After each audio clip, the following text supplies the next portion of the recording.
Well, let's get more on this now with Dr. Eyal Mayroz, a Professor of International Peace and Security at the University of Sydney.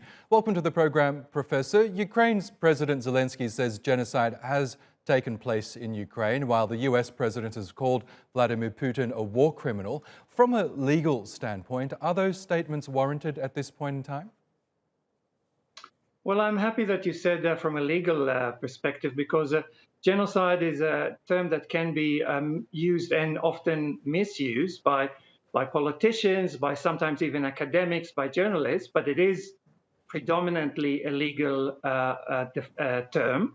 And as such, it is really important to be careful, because when you have a legal term, that would mean that you need a competent court and often a very long investigation to determine whether something is happening that meets the criteria of genocide. Having said that, what is important is not to embroil ourselves in what they call genocide debates, because people are suffering, people are being killed, and whether you call it genocide or war crimes or crimes against humanity is secondary and should be secondary to the need to act now. Now, we know Ukraine has identified Russia and Vladimir Putin as the main aggressor and as the main party in terms of being responsible for what he calls genocide in his country. How could Vladimir Putin or Russia as a whole be taken to account, be held to justice over these alleged crimes? Well, be taken to account and be held to justice, I would separate it into a few areas. So you have the court of public opinion, you have domestic elections obviously within Russia, and then you have the courts that usually take a much longer time.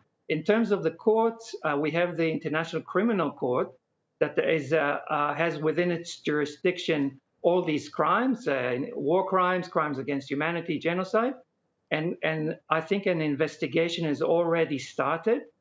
But as I said, these investigations take time, but they are really important in terms of both bringing justice to victims and also deterring future potential perpetrators of these mass atrocities from doing it again.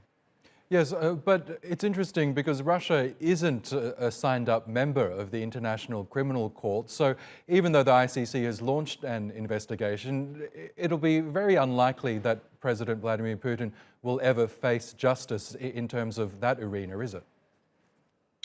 Well, the International Criminal Court statute is very detailed and complicated, but the short answer is that because the crimes were committed on the land of Ukraine, within Ukraine, then there is scope for the International Criminal Court to take action. Whether or not anyone is going to surrender Putin or somebody or other Russian officials to the court is a different question. We've seen that not happening in various other parts of the world, such as Omar al-Bashir in relation to Darfur in Sudan and so on.